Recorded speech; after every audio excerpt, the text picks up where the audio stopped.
I don't know it. You don't know it? I can hear it, but I don't. There were certain, I really can't even say that I can hear it. There were certain things I could hear. Really? Yeah. You're not a Stone Temple Pilots fan. What song was it? It's called Creep. Oh, yeah. I didn't hear that, though.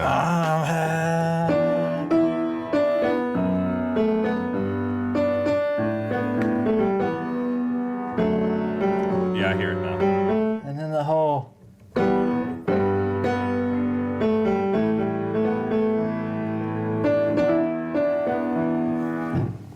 I hear it now. That's tough. That's tough. It's pissed too. I pissed the piano off. Or maybe I did because I played it so bad. I love that song, too. And You're making it worse. Yeah, okay. Shut up, Richard. That's so... You just... Man, how do you do it though? How do you... Are you playing it in a different key? No. See, I don't know. My ears I try just to play don't it work. like I'm thinking about playing it on guitar. And then I'm thinking of the melody of the singing and hoping that I pick that out right. Because generally it's okay, well, let's get started. What do I play now? And I was just sitting over here rocking a minute ago, and I just remember the unplugged version of them doing the song, and he's sitting in a rocking chair doing it. I got you. And I thought, well, I know how to play that on guitar. That one might keep me up tonight. That's the tough. I thought for sure. I thought I was gonna turn around and you had a big smile on your face. It's not the Turtles. I could hear. Hey, everybody. Welcome back to Great Measures. My name is Richard. This is Judson. Great Measures. Been a long time since we have played a It's been a long time. Black Sabbath song. Okay. And I was trying to think, was Sweet Leaf the last one we did? Months and months ago. I should be ashamed. This one is from 1971. Okay. It's called Into the Void. I almost said the album name, Master of Reality. But the song is called Into the Void. Into the Void. Yep. By Black Sabbath. By Black Aren't they Sabbath. playing again soon? They're having a festival over in Europe. It's supposed to be Ozzy's last hurrah. He's been hoorahing for a long time. Yeah, I don't think he's in the best shape, unfortunately. I think he's going to be seated the entire time. I think. Really? Yeah, I think he's. I don't know if he's fully lost his ability to walk, but he's not in great shape. Well, he certainly has He's tested the... yeah, tested the limits. He has pushed the limits for sure. Black Sabbath. You ready? Into the Void. Into the Void. Okay, then. All right, this is Into the Void by Black Sabbath. Ready to roll? Proceed, Richard.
seem to have a big smile on your face after that one. I like Black Sabbath. Yeah. Yeah. That's why I said I'm a little bit ashamed that I don't do them enough on here. I like Black Sabbath.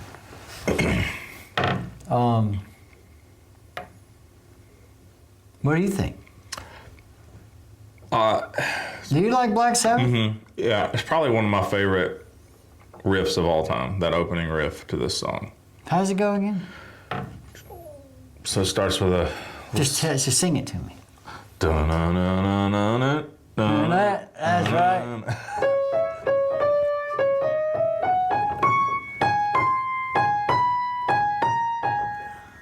Something like that, yeah. Yeah, I sort of have forgotten it after we go through all the other tempo. There's 4 different tempo changes in there. Yeah. That whole thing where they start going, that's jazz. That's like big band jazz. Okay. You know? Yeah. If you listen back in the day, Sure. they start going and then you just and they come out. So that was weird. Not in a bad way. I'm just saying they just take some turns. And did they ever go back to the Not to the intro riff, no. What if I just sat here and did this the whole time we were just talking?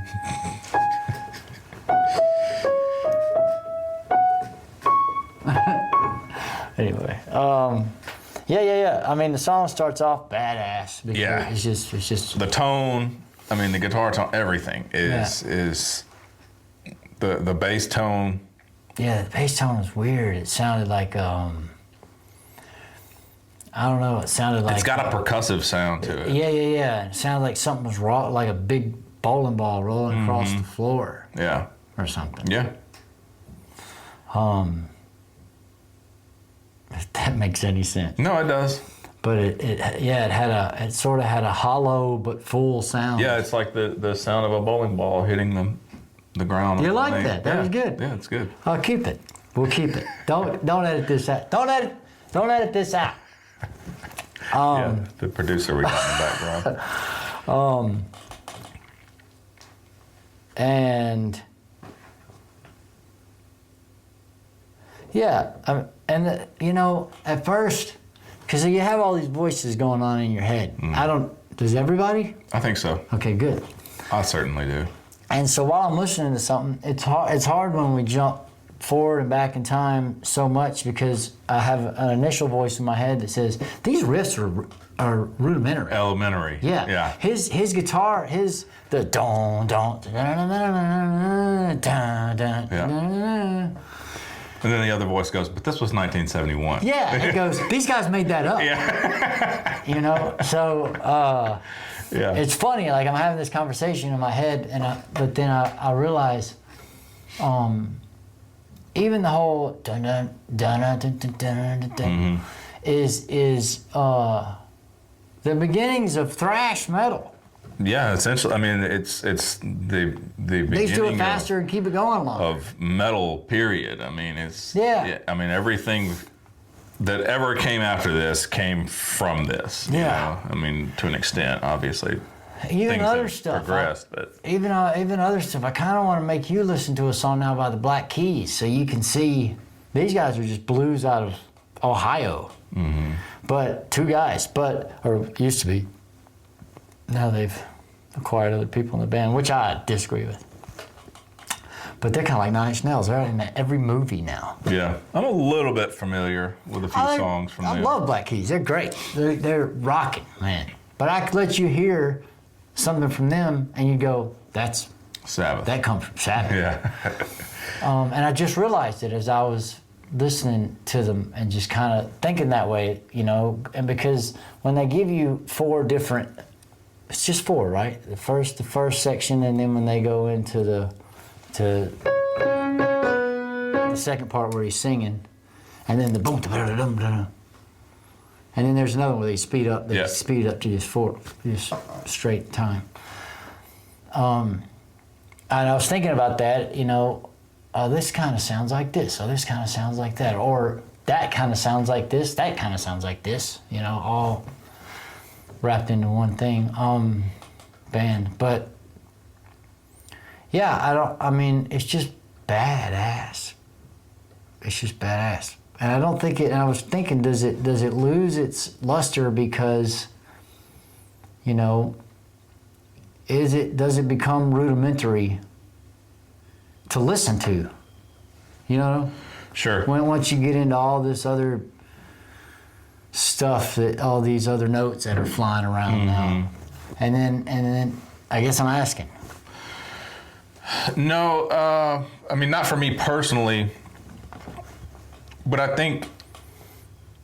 don't think the power of nostalgia can be underestimated. Like somebody, you know, just for me personally in my own journey as a fan of heavy metal, excuse me. Yeah, but does it have to be nostalgia? That's kind of a weird way to enjoy something, right? I mean, I guess if you're just listening to it because you're like, oh, well, I remember when I used to listen to this, then you're not really listening to it in the now. I guess the question I'm really trying to ask is... I think it's more so the impact that it had the first time you heard it. Well, okay. But it also, I will say this, to counter that, there are songs that I heard for the first time that I really enjoyed that I don't care for now. This song, in my opinion, stands up to time and the passing of time as far as my fandom of it, personally. Yeah, but I guess what I'm really trying to ask is can you, to be an active listener, you know, if I'm saying, well, let's go back and listen. You remember Black Sabbath? If we both knew it really well, let's go back and listen to this, and then you'd swim in the past. You just remember the time when you heard it before. Maybe it brings back some smells and some memories of the winter of 19 whatever. Sure, what's wrong with that? Because you're not listening to it in the now. So I think you know, if I watch a movie now, how I always think of Back to the Future. So Back to the Future came out in 1984, and I watched it a gazillion times in the 80s. Okay. And then I watch it in the 90s, or I pick it up and I see it in the 2000s or whatever, and I notice different things, and things make different sense to me then. Sure. And while there is a nostalgia to it because it's from, you know, they're wearing, the costumes are from 1984, and they don't say like every other word. And, you know, in the movie itself, the scientist is worried about the Libyans that he stole the plutonium from, and there, you know, there's a problem there, and then I don't know. I guess the point is it can be applicable to your thinking today. But that's what art is, I think. Good art. Because I was watching this thing the other day about NFTs and how all these artists with their thumbnails, and is this art, you know, making digital art, and sure it is in some way. I mean, somebody's making it in some way, but then, you know, the movement of the brush strokes are not there anymore, the physicality of the paint, whatever. I was just kind of having this thing.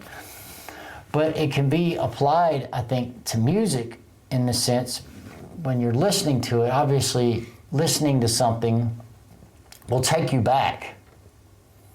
But is that the point, or should you be more of an active listener, or should I be more of an active listener when I'm listening to it, to listen to it as I am now? You know, so I was going through this in my head when we were just listening to the song, and again having these thoughts of, well, this is elementary playing, or not elementary, but you know, it's not stuff from today, or it's not so technical that I can't wrap my mind around it. But then I imagine playing the riffs. That would be a lot of fun. It's just so, and then I pick apart the music for a second, musically, and realize what all it has in it, stylistically, and then the lyrics, which are surprisingly positive.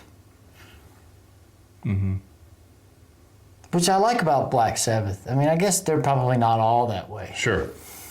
But I know that way back in the day, these guys in the 60s, they were playing hippie festivals. Mm-hmm. Ozzy was wearing rainbow stuff. Mm-hmm. But,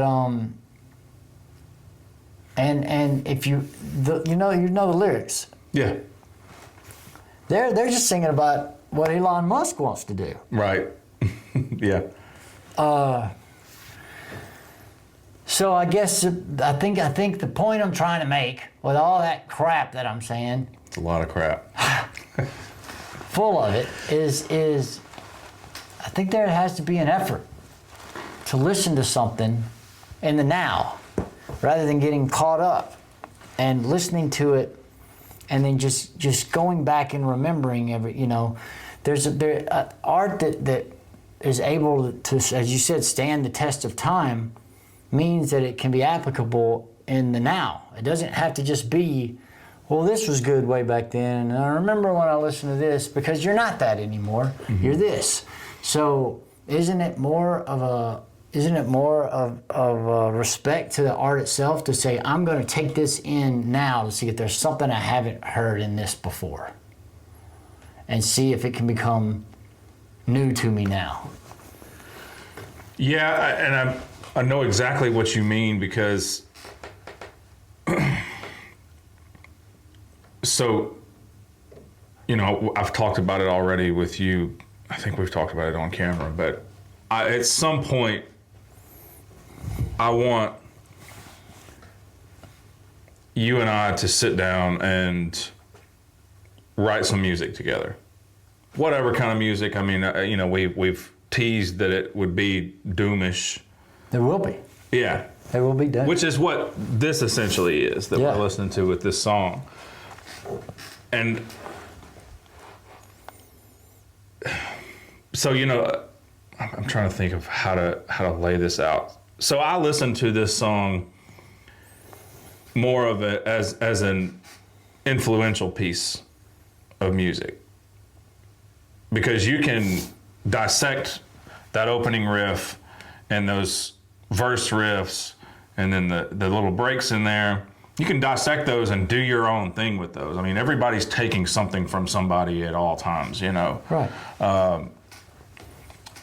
And I'm not saying this as like a counterpoint to what you're saying. I'm saying this is how when this song comes on, if I'm shuffling my liked songs on Spotify and this song comes on, I'm taking it in as if I can regurgitate it at some point, just naturally, if I'm writing music. Does that make sense? Yeah, but in that effort, you're doing that. You're bringing it into the now. Mm-hmm. You're restating it how you feel now. Mm-hmm. I'm just saying, is there a way to listen to it that way? To just take it in, to take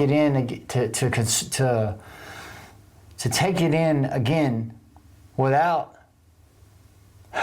You want to go deep. I don't think I understand what it is that you're saying. Okay. So. Because I can't unhear it. No, right. But. So, well, you can't undo anything that you've gone through in your life. Right. Okay. Mm-hmm. So, how then are things new to you? You've met people before. You've experienced fear before. You've eaten food before.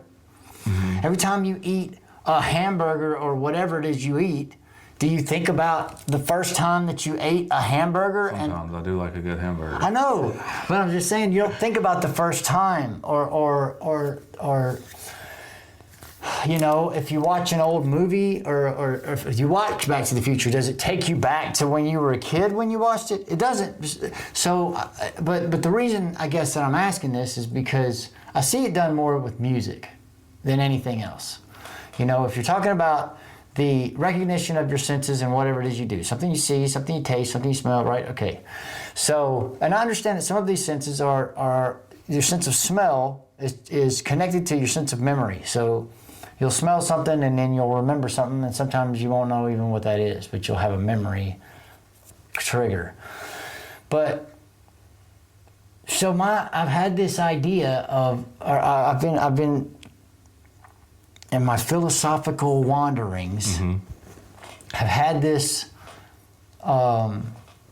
notion and this trying to make an effort of not being controlled by memories or the past, because that's conditioning.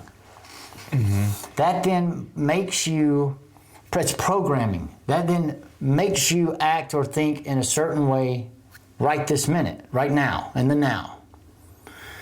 And so then you're not actually doing anything. You're just reacting to the past.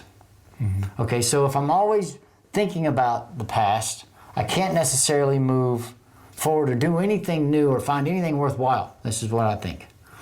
So if I listen to something like this, and I first of all go back, I mean, I wasn't born in 1970. I don't know. So I don't have that experience. I can hear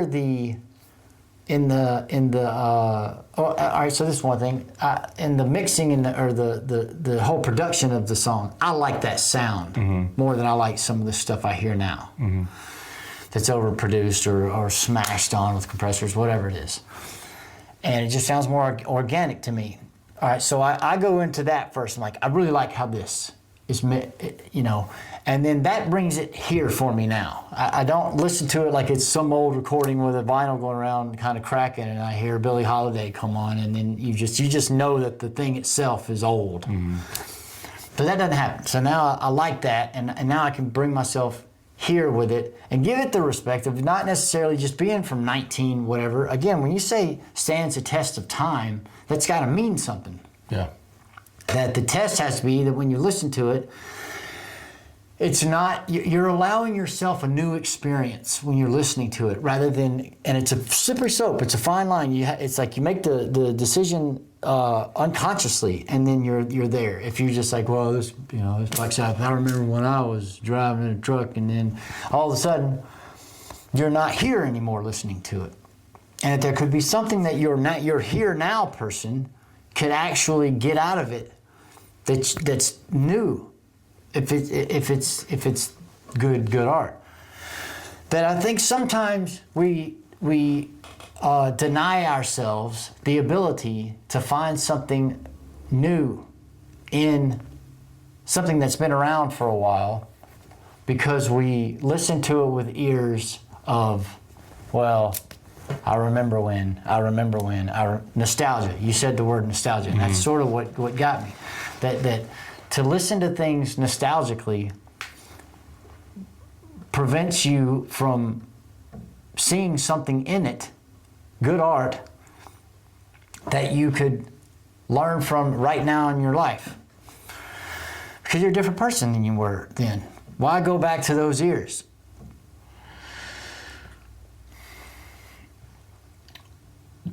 Because what I hear, and even the lyrics of the song sort of apply to that for me, in the sense of going into the void, going into the unknown is the thing, right? Going into the unknown, leaving the past behind. It said all the sin on earth, all the bad stuff, all the things you know, and you can use that as a metaphor for what we're talking about right now, and that leave all the things that are in the past or all the things that have been done there, go into the unknown, and then you'll find the sun, or you'll find, he said love at the end, in the last line of the song, or one of the two last lines of the song, which I find so cool for Black Sabbath. It's cool. And even, I'm expecting to hear, I have this expectation when you say in the void that it's just going to be, it's all hopeless, some kind of hopelessness, but it's not. It's the void is, again, going into the unknown. You know you're on the right path when the path disappears in front of you. So to listen that way and to consume it that way and to set my consciousness and my mind to that attention, that antenna, I'm not going to let myself be clouded by nostalgia or memories. I'm going to approach this with a fresh, clean understanding of what it could be telling me now. And then you're giving respect to the art completely. rather than keeping it in some time capsule.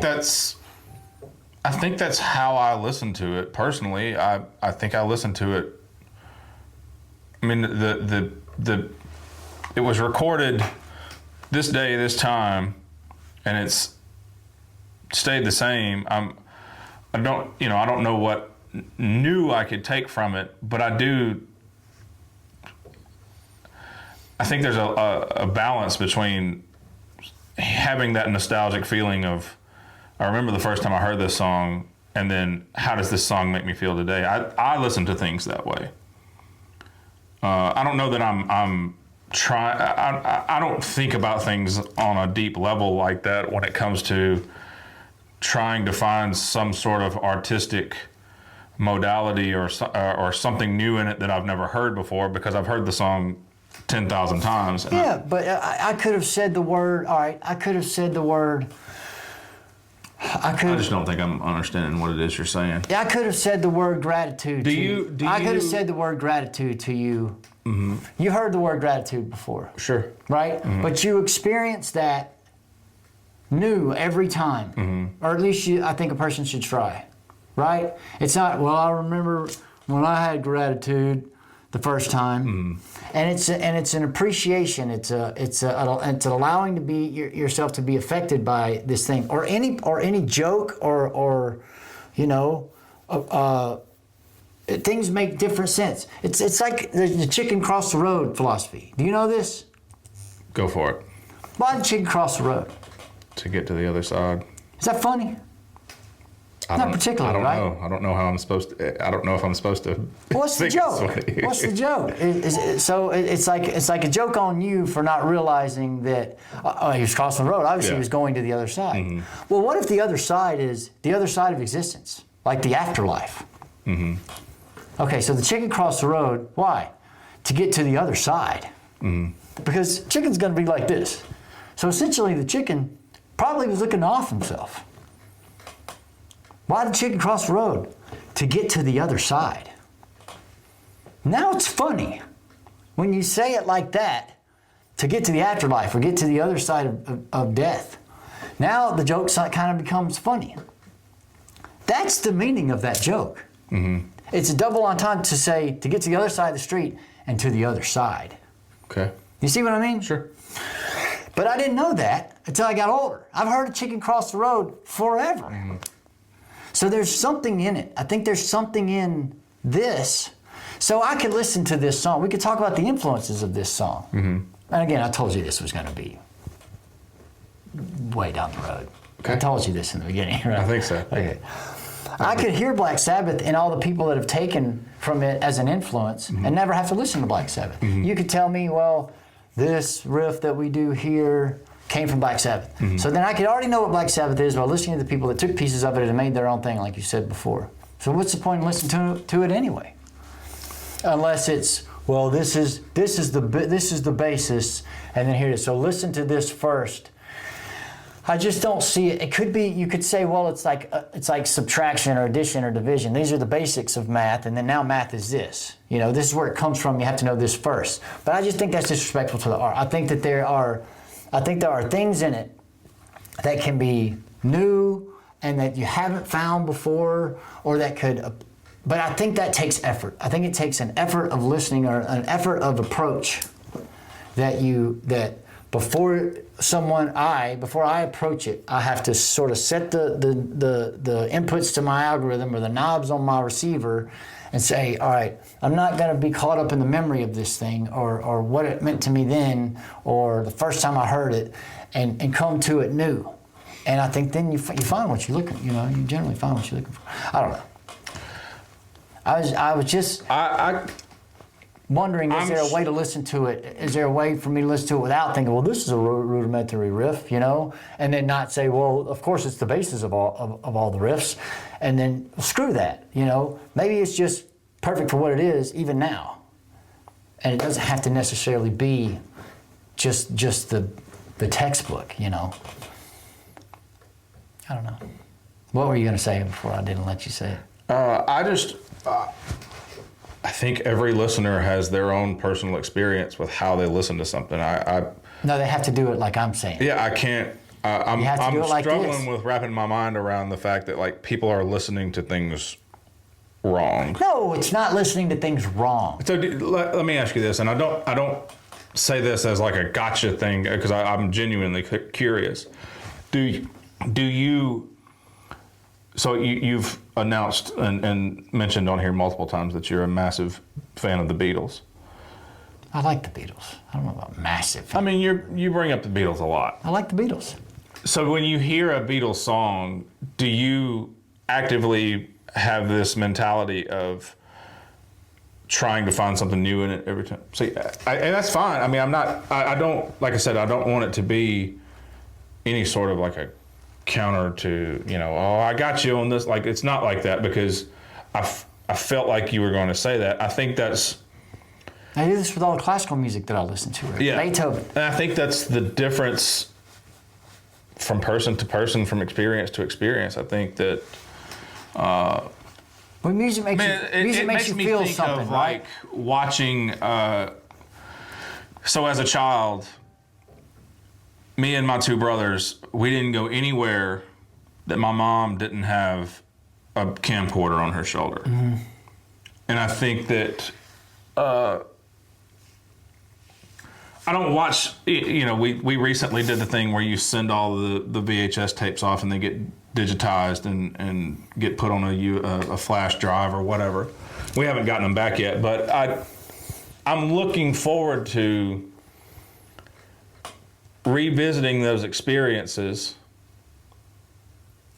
But I'm not going into it with the mentality of, I wonder if there's something new I'll see here. Because I will see it through a different lens, so I understand what you're saying because I'm much older now.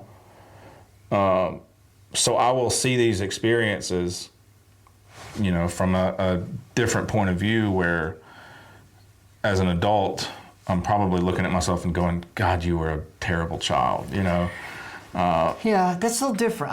That's a little different, maybe. Maybe not. But so listening to music makes you feel something, right? Mm-hmm. Okay. Well, you don't feel the same as you did then. I mean, I pretty much do. Well, no, you can't. You're, Physically, no. Well, physically and emotionally, I mean, No, I'm just kidding. I know what you mean. You have other stuff, so it's. I think there's just. It's just like anything else, when you. If somebody's pissing me off, and I want to tell them, get whatever. Mm-hmm. If I just do that, then this particular thing whatever happens after that.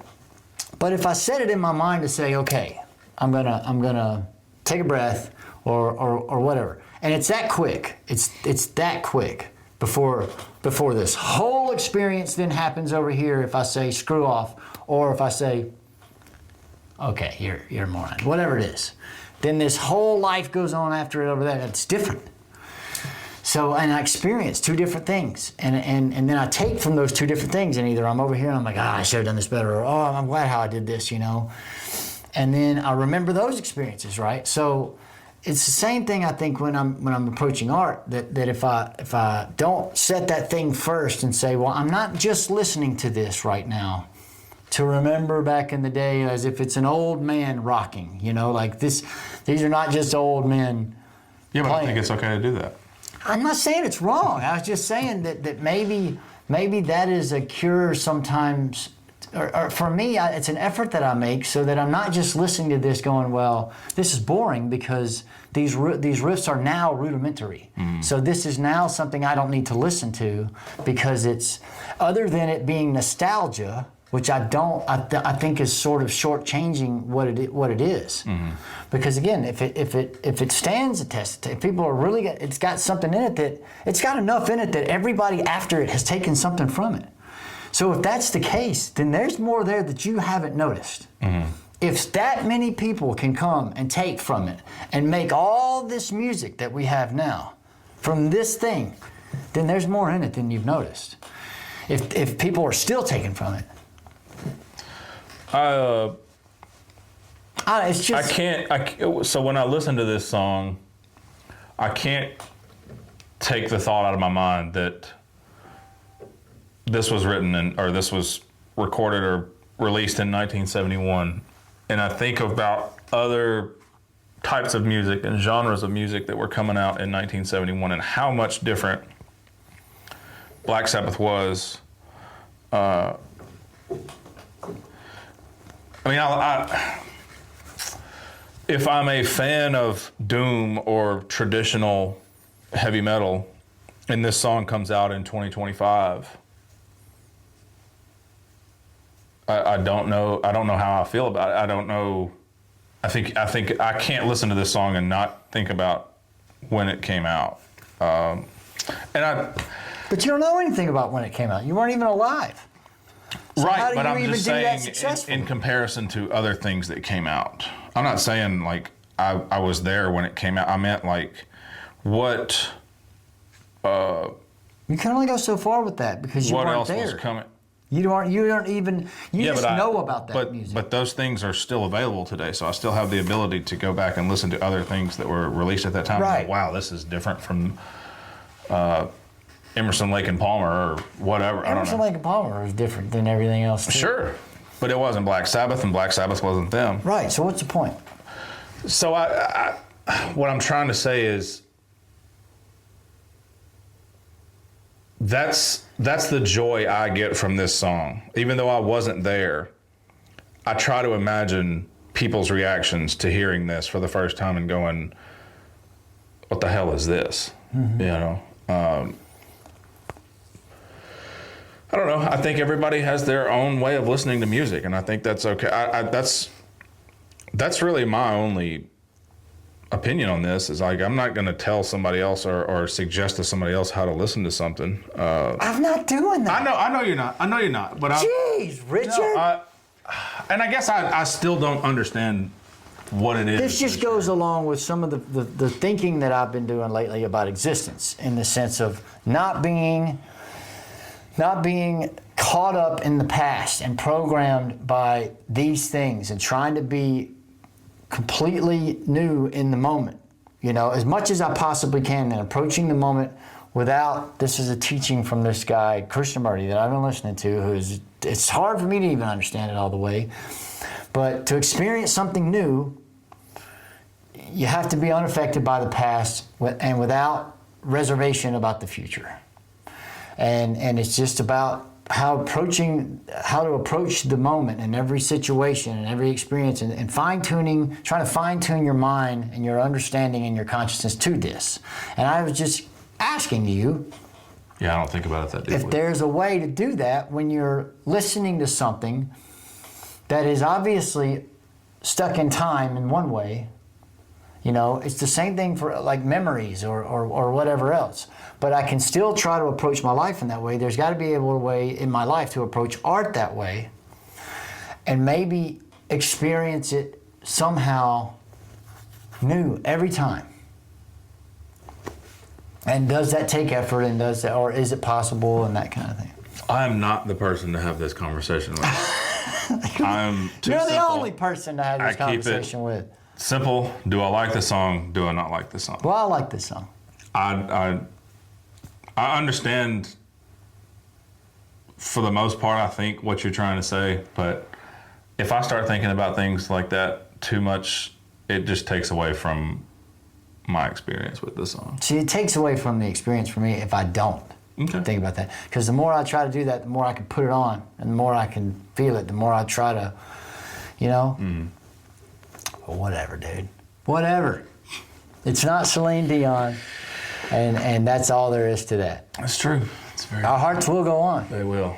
The song's been covered by a lot of people too. I had the list pulled up. It has been covered by. Let's all sit here and wait on Richard to look at his phone. Soundgarden, Caius, Monster Magnet, Sleep, Dr. No, Cavity, Exhorter, Zach Sabbath, Thou. I mean, it's been covered by a lot of big bands. Wow. Caius, Soundgarden. Mm-hmm. Those would be fun to hear. Yep. Yeah, everybody sees something in it. And it just, again, it may just be but again, I get to this weird, disrespectful, like it's the training wheels or something before you can ride off on your own bike, Like, but to call Black Sabbath training wheels is shitty. Because that's what you called them, Richard. Did I call them training wheels? Just a few times. I said training wheels? Out loud. Now you're just putting words in my mouth. Yeah, I don't have anything else. I don't either. You seem exhausted. You want to go home now? I was trying to keep up, and most people don't know that we record early on Sunday mornings. And well. On the Sabbath. I needed a couple more shots of coffee. Not the actual Sabbath, but what they call the Sabbath now. Yeah. Thanks for watching, everybody. We're Great Measures. My name is Richard. That guy over there is Judson. That was Into the Void by Black Sabbath from 1971's Master. Great Measures. Master of Reality. Have a wonderful day.